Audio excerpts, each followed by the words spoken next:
How's everyone doing? Today I'm going to be doing a video asking you what your favorite movies of 2016 are so far.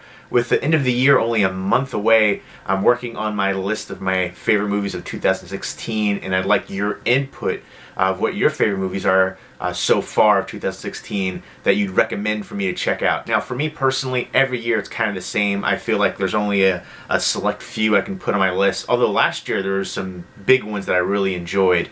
But usually towards the end of the year, a lot of the international and foreign films get released over here. So that's when you have to wait for most of those ones. So that's pretty much what I'm doing right now, waiting for a lot of international films to come over here to check out. But for right now, I feel like this year, there hasn't been a ton of ones that really impressed me. Like, there's not 10 that I could put on my top 10 list. I'm just going to go ahead and show you the ones that I have, the 6 that I have, really the only 6 that I could see myself putting on a top 10 list right now. And I'm hoping that there's going to be more out there that I can see and get exposed to, especially, again, foreign cinema, to put on the list. But right now, the Neon Demon right here is definitely on the list. Very stylistic. I'm a big fan of Nicholas Winding Refn. I'm not going to talk in depth about him, but I'm just going to go through there so you can get an idea of what my list might look like. The Shallows, just a fantastic character-driven shark attack movie. Blake Lively was fantastic. One of the best shark attack movies ever, in my opinion. Green Room, which this should be a modern classic. It is just gritty and thrilling, intense.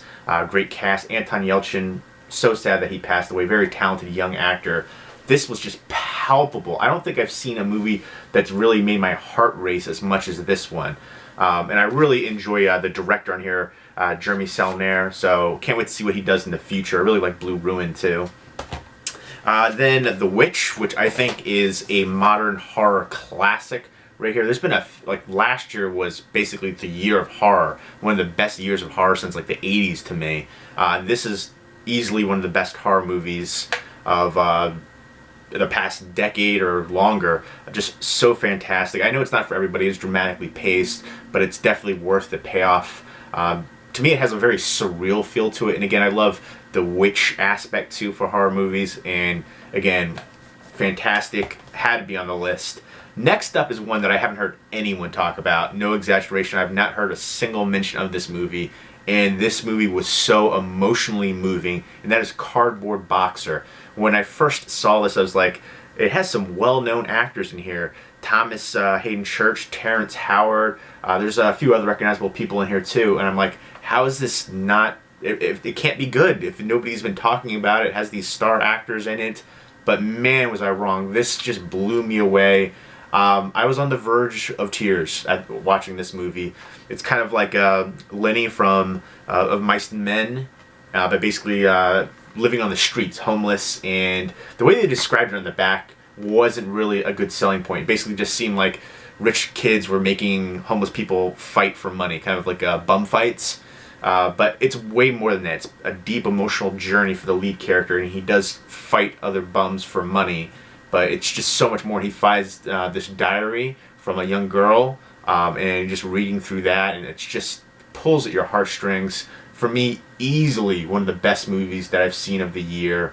Just so emotionally impactful, and it just stays with you long after viewing. Love this movie, can't recommend it enough. And I'll be doing a full review for it coming up soon.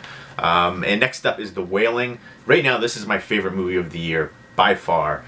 This is such a fantastic film. This is one that stays on your mind long after viewing as well. It's one of the only movies after I saw it that I was still thinking about, is this what it meant? Did it mean this? Is this how it played out? When a movie does that, it's special, because most movies are extremely formulaic and predictable to me. If you've seen a ton of movies or enough movies, you can see things coming a mile away. I've predicted twists of movies just from the trailer, just because you know there's going to be a twist, and again, so formulaic, most movies, and this is something special. Just a fantastic film right here, and all the actors did a fantastic job too. And the director of this has done some other great films too. He did, I think, Chaser. He did another big one that's escaping me right now, but really talented director right here, Na Hong Jin. So he was excellent at the helm here, but this is so creepy. It's definitely horror, and it is supernatural. It's a Korean horror film. Basically, these people in a small town start getting sick and becoming violent and killing people, and there's like a bumbling cop, and it's really like a genre blend too. You've got comedy elements, you've got crime drama, thriller, horror. It's fantastic. Easily my favorite movie of the year so far. I don't know if I could see this being topped by anything that I watch coming up after this, but I just wanted to talk a brief video about my top movies so far of 2016.